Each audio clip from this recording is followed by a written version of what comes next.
Greetings, we live, we live. All right,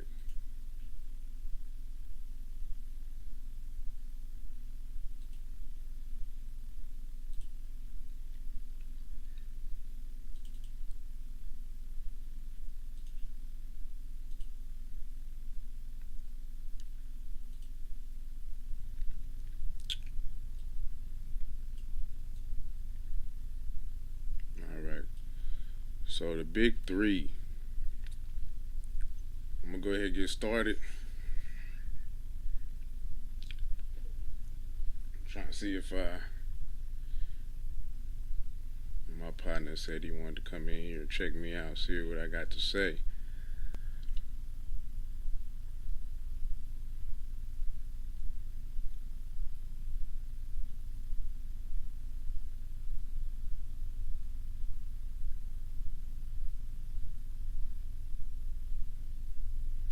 All right. So greetings, shalom, peace be unto you. Hello, good people. Welcome to the SMP Lab, Business Basics. I'm Anthony Washington. I'm an author, polymath, entrepreneur. Um, I'm still a guy just trying to figure things out myself. But those who know teach. And so I'm going to start teaching what I know because I know a few things. And that's what I'm here for. And so I'm going to encourage anybody. I can't see my Instagram. If anybody's looking, checking me out on Instagram, I can't see the Instagram. I got it set up to where you can, I'm weird like that. I don't want to do things fancy, so I can't see my Instagram. But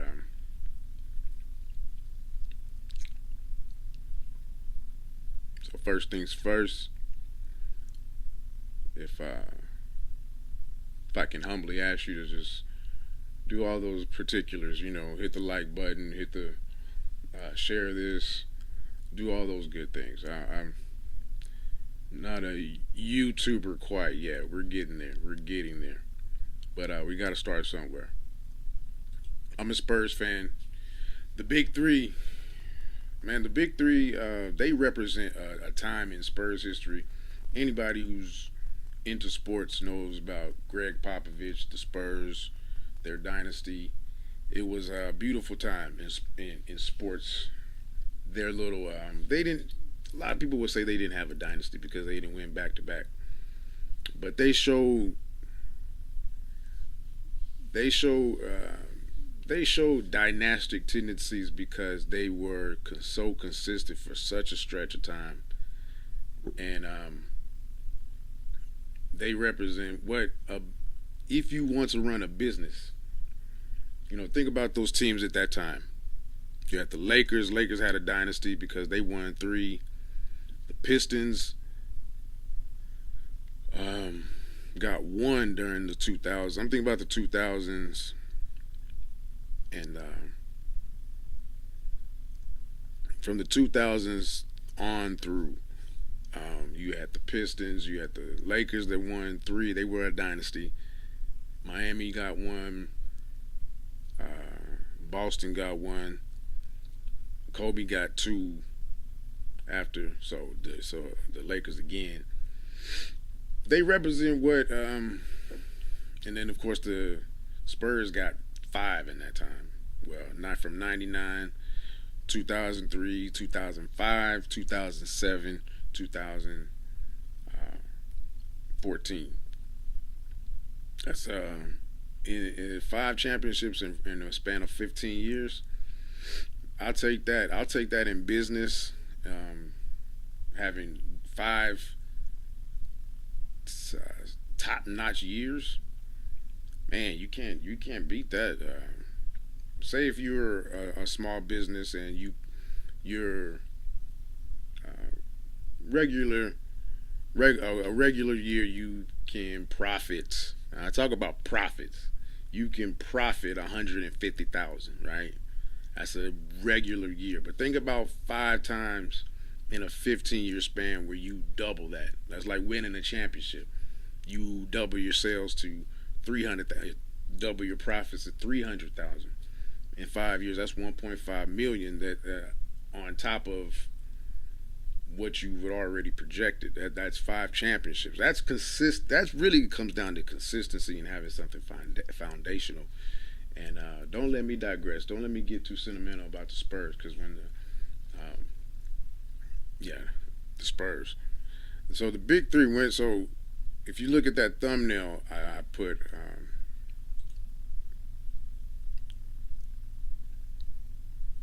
If you look at that thumbnail, you got Tim. Let me do mine.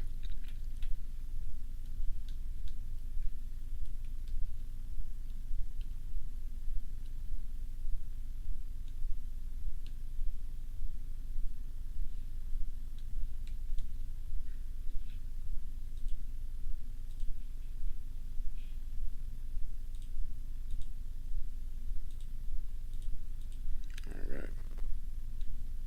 So the big three. All right, you got Tim, Tony, and Manu. Big three, right? So when I talk about the big three,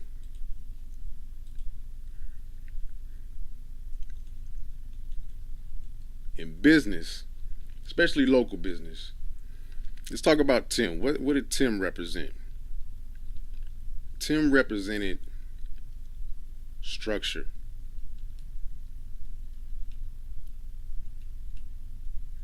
He represented foundation. He was the rock of everything. He represented the system. Okay? A lot of Pop gets a lot of credit for the system, but the foundation of the system was Tim.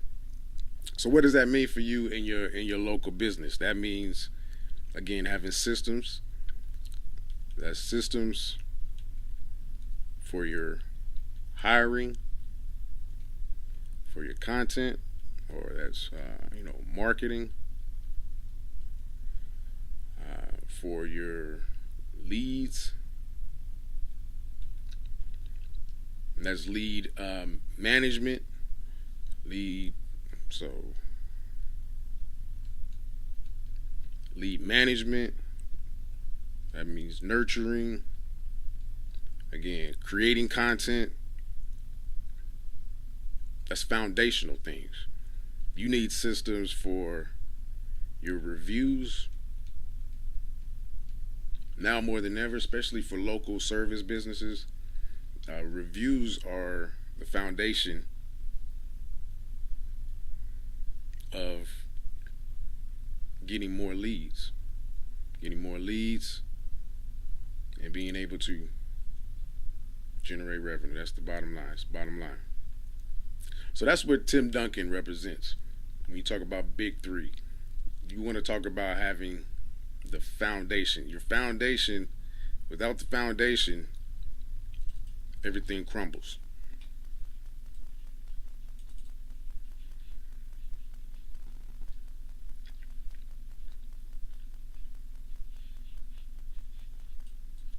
So I'm big on systems. I'm big on systems. I've done over the last year. I've done close to 400 um, consultations with business owners, and that's not a ton, but I think for me, um, it was just kind of a exercise in trying to do something, being intentional about putting myself out there and just creating opportunities. So being pure in your intentions and in my intentions and trying to figure get a pulse on what's really going on. One way to get a pulse on things is let me see. Just look at a lot of data. The Fred is. Let me leave a link to this. Let me do a link.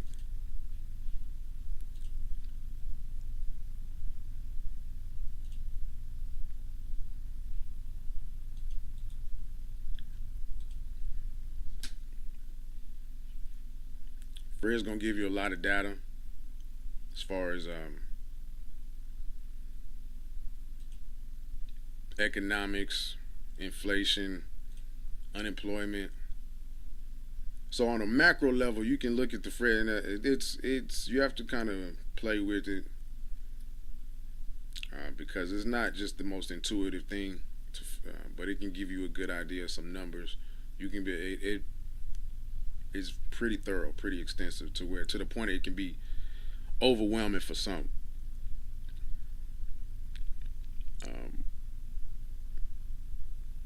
Macro trends, all types of charts.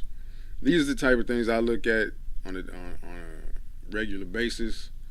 I'm also heavily involved in the market, and that gives you an idea of macro and micro. But I like to bring things down to the local. I'm think globally, act locally. That's a mantra that I drill into anybody that into myself I'm mindful of, into anybody that I interact with, that anybody that works with me, that I work with, partner. Think globally, see what's going on a macro level, but really really hone down and implement those things on a micro level. So where I'm going with that, why I'm saying that is because uh, local business, uh, yeah, I forgot where I was going with that, but I do that. I just talk sometimes. But yeah. Anyway, any questions on Tony? I mean on Tim. So Tony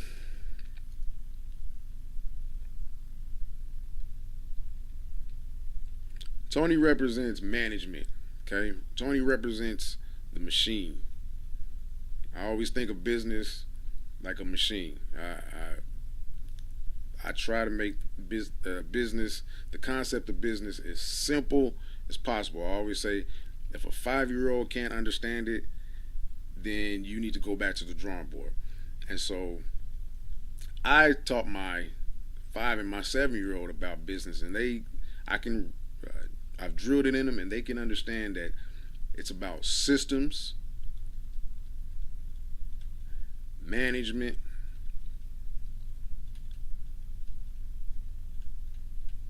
and cash flow. They can, if I wake them out of their sleep, I can say, what are the 3 foundations of business? What are the 3 bases of business? What is business?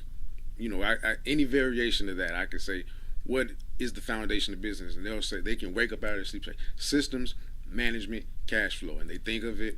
And I ask my 5-year-old, what is another way to think of a business? And she'll say, like a machine, like a car, daddy. And so systems is, again, somebody like Tim. Tim is the foundation. So systems is like the car itself, the shell, the wheels. That's the system. You got to have somebody to drive it, right? And that's management. That's what Tony represents. Tony was that engine. Okay, he was that engine. He was that V8 engine that made everything go. He was the spark. Well, I won't say the spark. Manu was a spark. We'll get to Manu. Tony was the engine. He's a point guard. So what does a point guard do? A point guard is the one who distributes the ball. Okay? So as management, you are managing the system. You're overseeing the system. Management, you got to make sure that the hiring. So again, in today's climate, being able to, that's why I'm going into. Well, I don't want to tell all my plans, but hiring. Put it like this. Just as an aside, hiring, staffing, that is the future.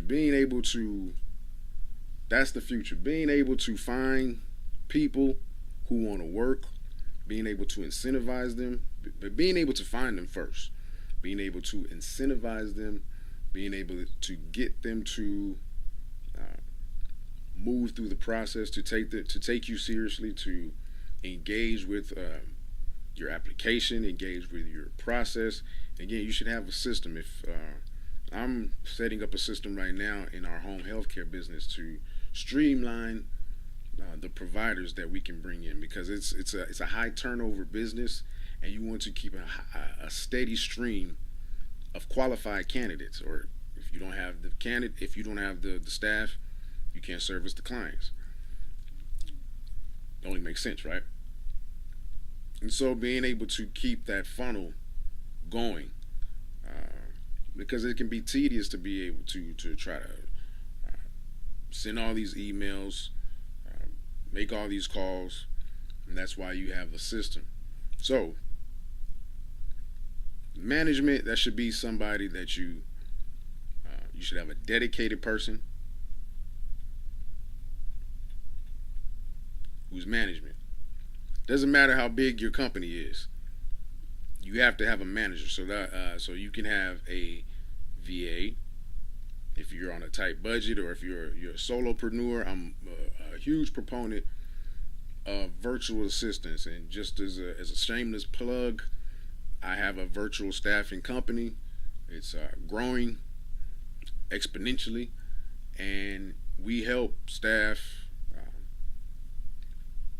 We help staff businesses, entrepreneurs at all levels, to help them scale their business. And there is no shortage of. It's a controversial subject with a lot of people, because they're coming from a lot of these. Most of these VAs are from overseas. But if you understand economics, you understand we this is a global economy. It only makes sense to utilize a global workforce. But I won't get too deep on that. It can be you, if that's what you want to do. Um, as far as your management, you might want to be the manager, or you at least need to maybe run it, be a manager in the, because as a manager, you're still going to be working in the business in a lot of ways, because you're quarterbacking, you're the point guard for everything that's going on. This is ugly. Let me erase this. Okay, do you understand what I'm saying? So your management can be outsourced. That's kind of on the same. See, if you have a VA, that can be a contractor, or you can make it an actual employee. You can be the manager. You can outsource it to a company. And so you have, like, if you're in real estate and you have properties, you can outsource to a property manager. Uh, if you have a AC company, you can outsource your hiring to. If you're trying to find AC techs for your AC company, you can outsource the hiring. You can outsource the dispatching, which is a huge part of management, especially for service companies. A huge part of management is dispatching.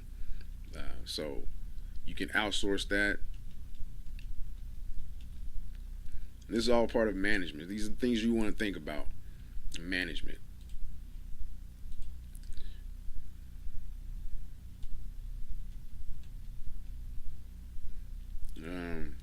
What else can I say about Tony? Tony, so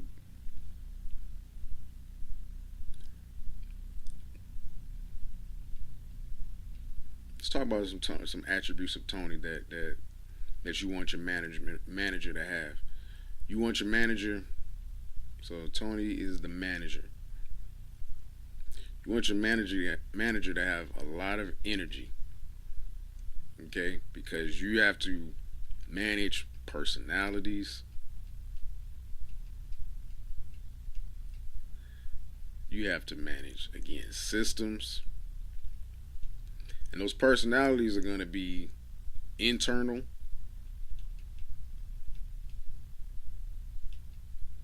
boy, internal personalities and external.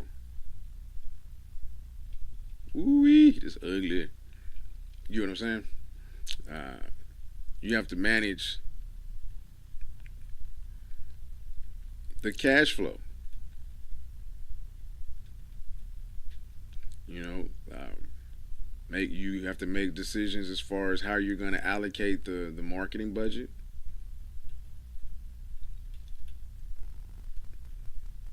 and then you may have an actual marketing manager. You're gonna have to work with them and see what's working. Check your KPIs. So yeah, that's another thing. You have to manage numbers, numbers. And I'm just gonna start introducing. We starting from the basics. Today is a Monday. I'm y'all work. Whoever's with me, you with me. I don't think I have anybody live right now. Actually, let's see. If you with me, you with me.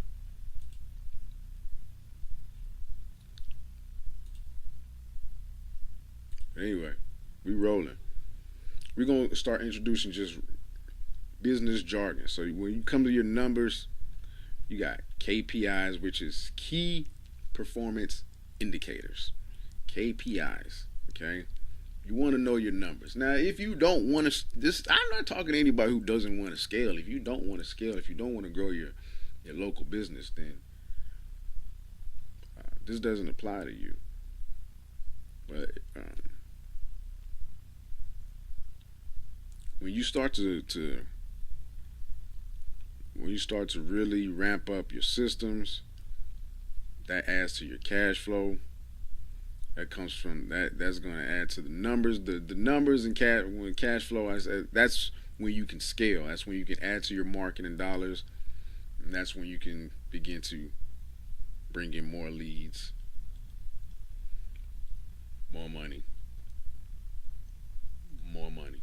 Okay, that's what it's really all about. It's about scaling. When you have your systems in place, okay, so that's an attribute of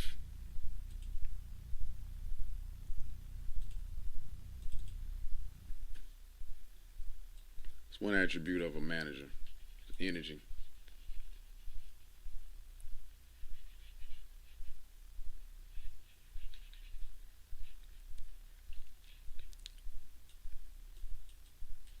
Another attribute of a manager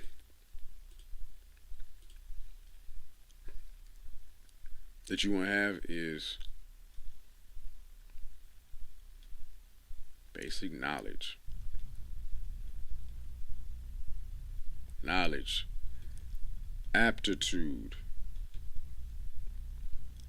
adaptability is big. Being able to be flexible,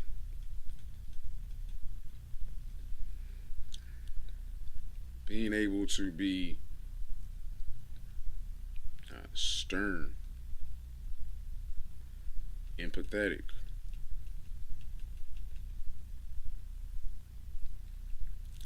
having foresight, seeing the bigger picture. All these are attributes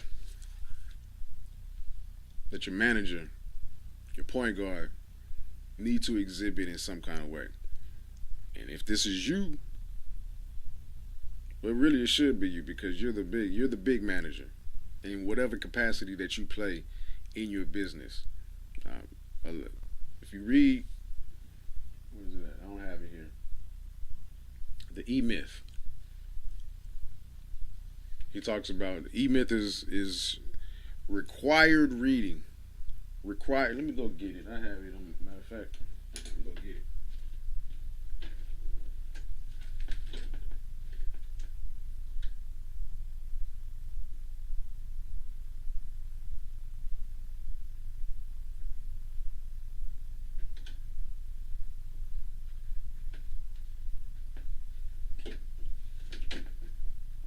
E Myth. Required reading. Required reading. Um, as you can see, I got a lot of books. I read, but you know, I've had to kind of scale back my reading because I I think I found myself getting to the point where I was reading just for reading's sake, just to say I completed 50 books. And starting last year, I got more intentional with reading um, for more depth. And so I read this book before, and now I'm like on my third time reading it, and I plan on reading this. I plan on reading this as many times as it takes. Really, I plan on reading this. This is one of my books now. This is just one of my books that it's like a Bible. I've read. No book have I read more than the Bible, but this is like a Bible because I just always mine some gems out of there, right? And if you ever watch Bob Proctor, uh, Bob Proctor is the one of the preeminent foremost figures in the self development, especially the law of attraction. That space that what people would deem as the woo woo space. Bob Proctor is the man, and he proudly carries around his copy of Think and Grow Rich, and he said he's read it countless times over 50 years. He says he just reads the same book over and over and over. And you judge a person by their fruits, and he's on to something. He's somewhere. He's got somewhere with that. We're just sticking to that book and mining that book for all that it's worth. And that's what I'm doing with this book. So the E Myth Revisited. But I'm gonna read a couple of key lines as it pertains to systems and that's why I'm a huge stickler for systems and management, and that creates cash flow. My goal is to, well, I'm careful about saying my goals, but I'm proactively building a an empire in my head, in my belief, an empire of vertically integrated companies, a basket full of companies. And the reason why I know I can do it is because it's all about the systems. And if you follow me from here on out, you will hear me say systems a million times. System, because going back to those consultations, I've done over 400 consultations in the last year. And the number one thing that business owners, especially local business owners, small business owners, lack is systems. We have a system. You have a system for everything. We have systems for everything we do in life. But being mindful of those systems is what separates small companies from big companies. You can be a lean company in size or in how you run it, how you run your operations, and reap large amounts of profit because it's all about scale. And you got McDonald's is the perfect prototype for systems and intellectual property, franchising. These are all the types of things you have to start thinking about. And the E Myth talks about that. The way that you start your company, you should be thinking with the end in mind, the exit in mind. That's the most successful business owners, entrepreneurs, companies. They start with the end in mind. That's a principle of, if you ever read Stephen Covey, Seven Habits of Highly Successful People. You start. That's one of the principles. I need to go back and read that book again too. But I know one of them is start with the end in mind, and that's what a company should do. And I have companies that haven't even made a dime yet, but I have valuations on them already because I have systems in place. I have everything that it needs to be done. I have the funding for it. It's just, I can't do everything at one time, but that's the way my mind is thinking. I'm already setting up companies for the exit, to where the all I have to do is really just hand somebody a few passwords, a few access to files, and you have an entire company, and that has value. So that's what you think about from. That's what I try to get other some of my partners to think about, to think like, because that's not the most intuitive thing I've realized. It's not the most intuitive thing for people to think in systems, and that's a gift that I guess I've just stumbled upon. But I won't. Let me see. I'll just read a quote from here. Systems. Okay, let's talk about orchestration. Orchestration, man. That ain't nothing but God. See, God gave me this right here. Because you're talking about Tony, talking about orchestration. Orchestration is the elimination of discretion or choice at the operating level of your business. Tony was an orchestrator. When he was, you know, pointing, it was at he eliminated the discretion for everybody else. This is the play that I'm running. I am the coach on the field. You need to have a manager that's like that, that's able to make those decisions to where no, this is not up for discussion. This is not up for discretion. We don't have time for discretion or discussion. There's another time set aside for that. Right now, while we're in the field of play, whether that's when it's sales time, when it's hiring time, um, whatever is at play. When it's dispatch, it's. I'm trying to give you examples of practical rubber to the road um, examples. When you're dispatching to um, to a certain location, there has to be systems in place to where there is no discretion. There's no back and forth about, okay, this is the parameters we've set up, and that's what a point guard, somebody like Tony, represents. Orchestration is the elimination of discretion or choice at the operating level of your business. Without orchestration, nothing could be planned and nothing anticipated by you or your customer. If you're doing everything differently each time you do it, if everyone in your company is doing it by their own discretion, their choice, rather than creating order, you're creating chaos. Sila.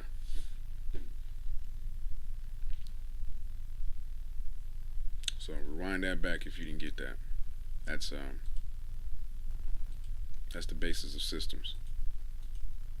And let me get this thing right. Okay, that ain't work.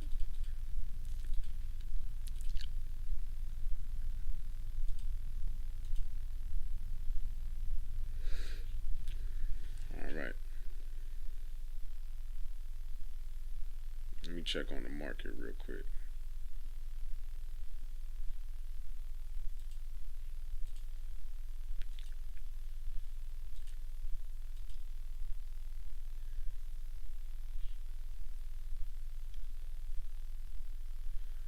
So I'm into the markets now too. I've been into the markets and see what's going on with this Goldman Sachs. I play mostly banks, sometimes SPY. See, I had puts on. I had Goldman Sachs puts that I've already got out of. Probably should have. I could have stayed in for a lot more, but wasn't sure. It was a little choppy. Wasn't sure what was going on, and I probably should have held on to my puts. I probably could have doubled my profit, but oh well. Made money anyway. About 200%. Probably could have made like 500. Those puts was. I think those puts went up to like 500% um, gains. But hindsight. Now, Manu. Let's talk about the last one. The big three in your local business. In your local business, you have Manu. So let's recap. After you got Tim, who represents the foundation.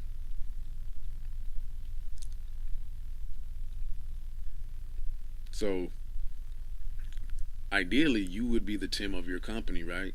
You're the heart and the soul. You're the one who sets up the system. You're the one who covers all the basics. What did they call Tim? They called Tim the big fundamental. And that's what made him so great. I don't know about you, but everybody wants flashy businesses and wants to look good, and that's great. That's great. And I've failed. I've been in so many businesses, and I've failed so many times. Um, and the the ones that have begun to make me the most are the boring businesses, the home health care, the dispatching, uh, the digital marketing. Well, digital marketing gives me a little leeway, a little more creativity. But it's that's real subjective. That's um, yeah, that's that. When you start blurring that line to that consulting, creative consulting line with people or with business owner, it gets kind of fuzzy. I like the cut and dry things. But anyway, the big fundamental, the the heart of business is boring. Okay, business should be boring at its basic level. If it's too dynamic, it's probably not consistent enough. At least for me. That's the way I think of it. And so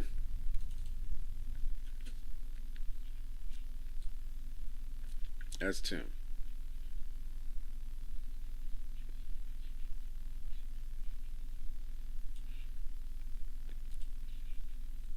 Then you got Tony.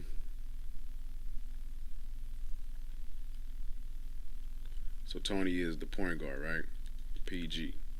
So he's the manager.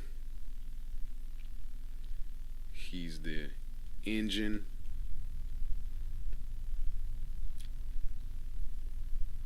He's the overseer. Okay. Now, this may be you. This may be somebody you hire. It's somebody you outsource. Ideally, you want to structure it to where this person has a vested interest, more equity in the company. So you want to either be you, if that's the role that you want to play. Don't. Uh, I think the goal of business is freedom, autonomy. So you want to be able to do what you want to do. Now, there's always going to be sacrifices at any level that you have to make. You may be the one that has to get in there and make the phone calls. Um, I think as a business owner, you should always be willing to do what it takes, but you should always be looking ahead, looking forward to where you can only do what you really want to do, or what is in your what they call your core competency. Okay, and then now let's get to Manu real quick. I don't want to keep this past an hour, and I'm already about 40 minutes in. So let's talk about Manu.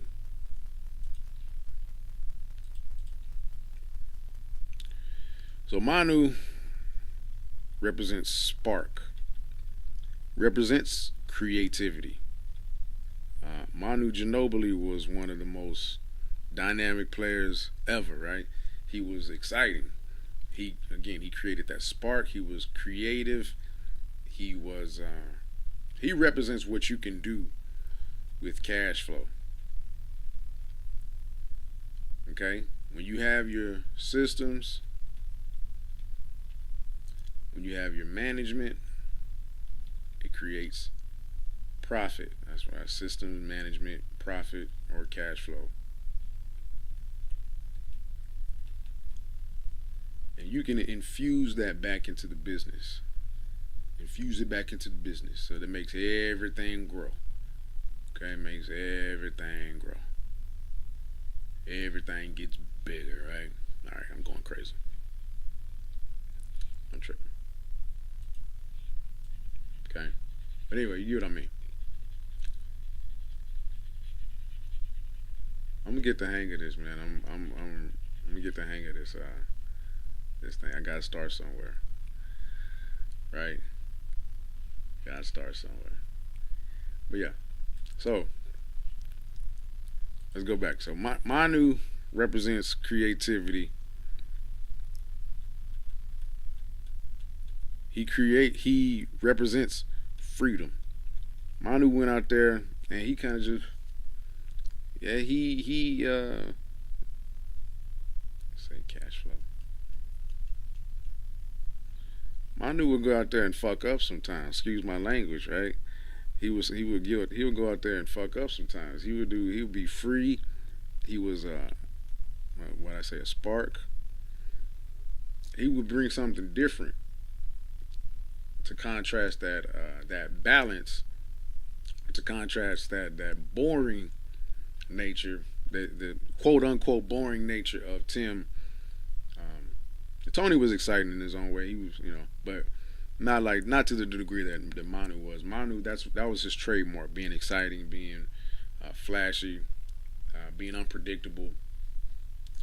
But you can't have that until you have your foundation, until you have your manager. Manu wouldn't have been able to carry the team by himself, and he just wouldn't because with if those basics weren't, if that system wasn't set up, and if that manager and Tony as the extension of Pop on the floor, without without that cash flow that they created, or that excess amount of leeway, you would say. That's what cash flow. Cash flow gives you leeway. Cash flow allows you to invest in more marketing, more creative marketing. So that's marketing. It allows you to just add more people. Add more people. And then more people creates more of a spark. Right? That's, as long as you maintain a certain culture, you don't want you want to from the beginning set the tone for the right culture. And that depends on you. That depends on your manager. But as you bring in more people, inevitably it's just going to add to your culture if you hire the right people, and it's going to add that spark. You're going to have you're going to be able to add to your marketing budget to acquire more customers, more leads, more customers, attract more talent to your internal workforce, attract more partners, investors. All these things starts with is your Manu. That's when you start. That's when you're gonna have. Manu was an attractive free agent. He got courted quite a few times when his contract came up because he was because of those things, because of the creativity, his freedom, and the spark that he brought. So he was an attractive free agent. When you start making cash flow and you start being able to invest that money back into your business, you become attractive to investors. You become attractive to partners, to advertisers. All types of doors open up. All types of options, expansion, being able to acquire other companies. These are the things that I think about. These are the things I read about. One of my, let me give you some book rep. That's what I'm gonna do is give you book recommendations about how to really think about business. Check out my Frederick. Y'all see my Frederick Douglass there? Oh, y'all don't see my Frederick Douglass. Let me show you my Frederick Douglass.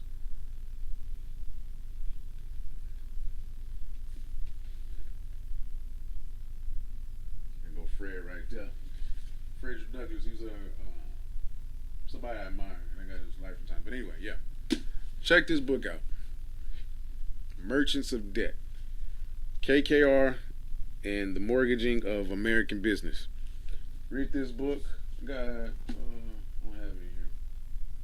But I like reading. I've really gotten into lately reading about mergers and acquisitions and big corporate takeovers. Where's my other? Damn, I don't have it. I got books everywhere. For us melanated people, as or for anybody really, Watch the White Guys Have All the Fun about Reginald Lewis. Reginald Lewis was a very underrated, or he's not widely talked about, widely known figure in business, in American business. Uh, but he was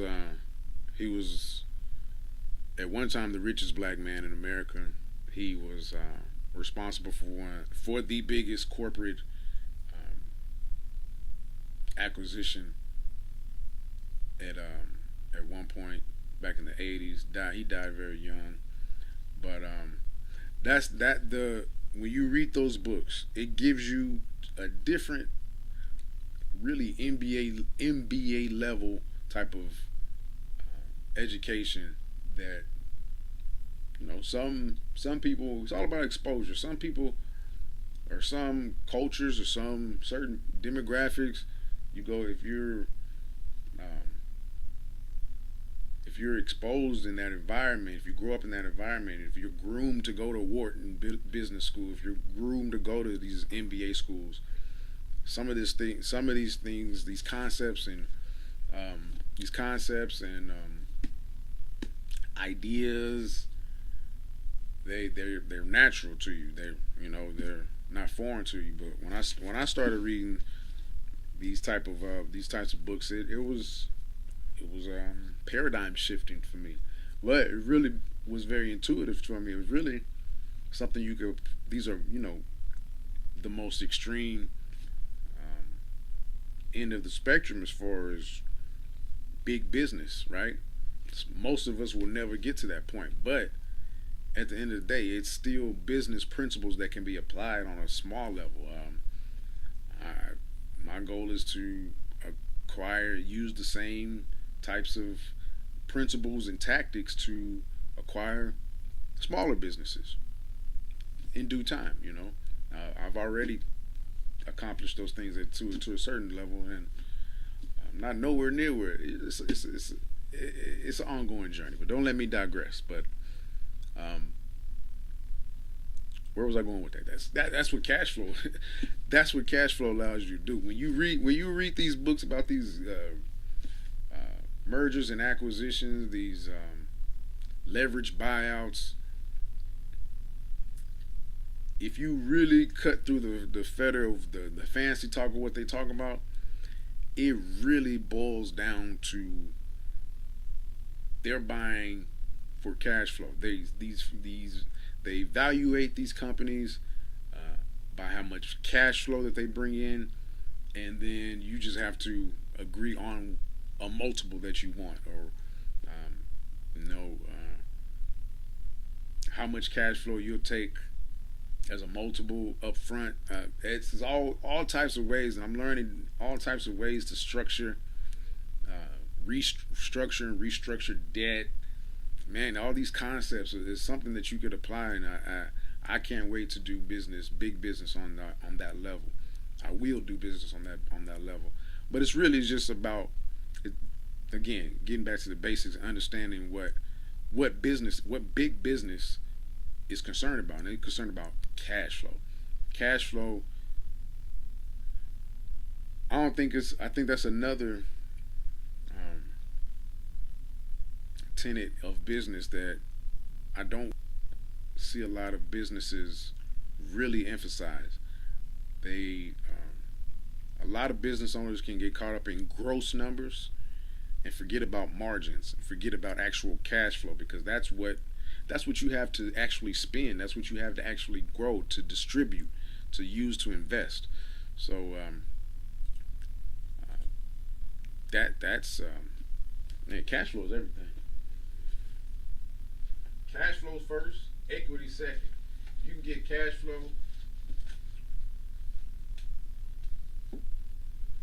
flow first, equity second. If you can get cash flow and equity, you win. You win. You win. You win. Um, but that's all right. I'm gonna leave it at that, though. I think that's good. I think I covered some pretty broad basics as far as the big three: systems management, profit; system management, cash flow. That's my gospel. That's what I preach. Um, let me do some. Let me do some commercial. Pardon me. Before you watch the video, if you enjoyed the content, go to anthonybwashington.com/resources, download my books, courses, and free guides. Also, while you're there, schedule a call with me to get any of your business questions solved. Peace and blessings.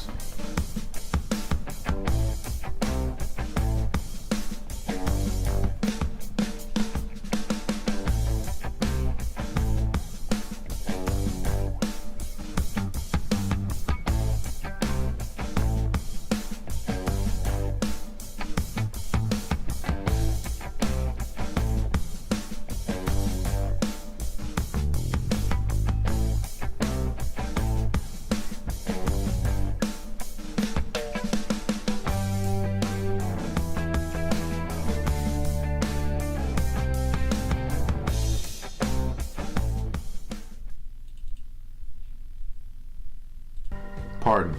Before you watch the video, if you enjoyed the content, go to anthonybwashington.com/resources, download my books, courses, and free guides.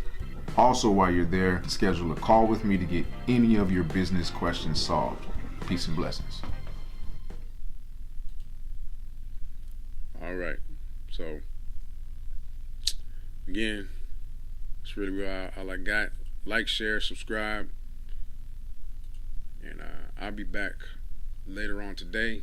I'll be back at 6:30 or 7, and I'll talk about copywriting. I'm gonna give a little lesson on copywriting. We're gonna talk about I'm gonna talk about why. I'm gonna talk about why I'm gonna talk about copywriting for the rest of the week. I'm gonna do a lesson on copywriting every day this week. So anybody who joins me, I appreciate it, and I'm just trying to build the consistency right now. So I appreciate anybody rocking with me. God bless. Take care. Do I need to cover anything else? I don't have nobody asking me any questions. All right. Take care.